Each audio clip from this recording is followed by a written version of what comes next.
Değerli hocalar, değerli hocalarımız, misafir geldi. Peygamber Efendimiz sallallahu aleyhi ve sellem'den gelen bir rivayette Hazreti Ayşe validemiz ifade ediyor.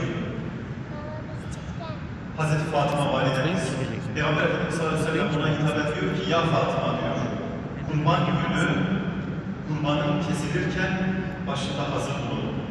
Onun kanının ilk damlası daha yere düşmeden senin bütün günahların bağışlanır diyor. Niyet ettim Allah rızası için Kurban Bayramı namazını kılmaya, uydum hazır olan imama diyerek niyetlerimizi yaparız. Yanımıza salıveririz.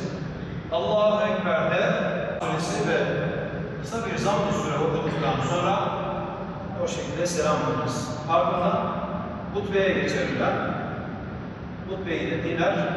Salatun cami'atun cami'atun. Allahu Ekber, Allahu Ekber, Allahu Ekber, Allahu Ekber. Elhamdülillahi Rabbil alemin. Errahmanirrahim. Maliki yevmiddin. İyyâke na'budu ve iyyâke nesta'in. Bayramlar rahmet ve bereket vakitleridir. Peygamberimize ümmet olma şuuruyla kardeşliğimizi diri tutma anlarıdır. Bayramlar sevinme ve sevindirme, barış ve huzur zamanlarıdır. Anne babamızın, kardeşlerimizin, akrabalarımızın ve komşularımızın gönlünü ziyadesiyle hoşnut etme günleridir. Yoksul, yetim ve kimsesizlere paylaşalım. Yüce Rabbimizin şu tavsiyesine uymaya da gayret edelim.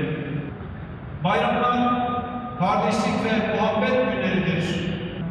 Ancak salgın hastalıkla imtihan, siz kıymetli cemaatimizin, aziz milletimizin ve ümmeti Muhammed'in Kurban Bayramı'nı tebrik ediyor. İnşaatları yeniden yapılmaları sizlerin sayesinde gerçekleşmiştir. Bu minberde es-salatu ve-selamu ala Resulillah Muhammed ve ala alihi ve sahbihi ecmaîn. Ve bütün İslam diyarını her türlü tehlikelerden koru. Şüphesiz sen işiten ve dualarımızı kabul edersin.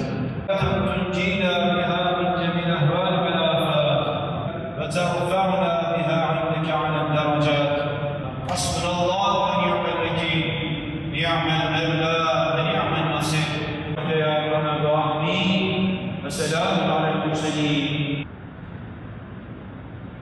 Allah kabul etsin, bayramlarınız mübarek olsun. Acele edin.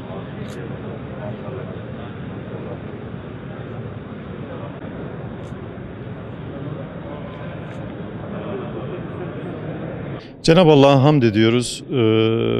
Pandemi dediğimiz işte önemli bir hastalık, salgın bir hastalıktan sonra bugün hep birlikte camileri doldurduk. Cami dışına da epey birikmiş bir cemaatimiz vardı. Cenab-ı Allah'a hamd ediyoruz.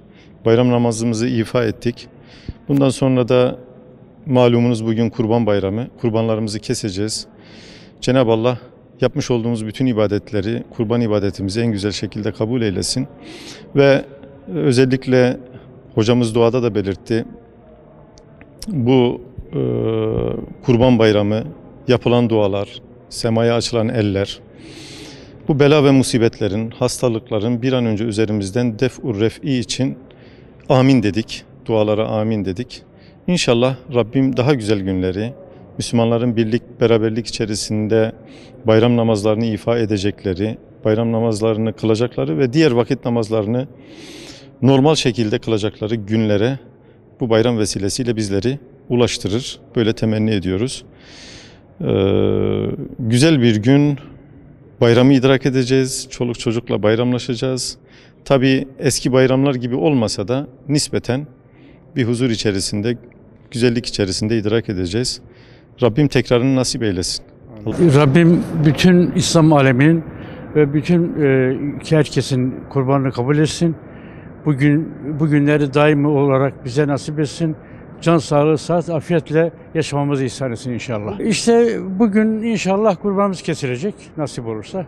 Ondan sonra da kurbanımızı dağıtacağız. Çocuklarımızla, işte torunlarımızla beraber inşallah beraber geçireceğiz Allah'tan bir şey olmazsa. Abi uzun bir aradan sonra çok şükür bir bayramı neşeyle akrabalarımızla kutlayacağız. Mutluyum. Çok şükür. Bugünlerimize şükür abi. Ne yapacaksın, bize anlatır mısın? Abi inşallah ailemizle bir bayram kahvaltısı yapacağız. Sonra da dedemgile gideriz muhtemelen. Akraba ziyareti mühim. Öyle bir gün geçeceğiz inşallah. Akrabalarımızı. Da şeker toplamaları özlemiştik. Şeker toplamaları yine yapacağız. Toplayacağız. Güzel güzel bayram yaşayacağız. Kurbanlarımızı keseceğiz. Cenazelerimize gideceğiz. Yok pek çıkamıyorduk ama biraz çıkıyorduk. Üst mahallelerde, alt mahallelerde dolaşabiliyorduk. Ama öyle çok bir yere gidemiyorduk. Şimdi istediğimiz yere gidebiliriz. Çok sevinçliyim. Tüm Müslümanların bayramı mübarek olsun.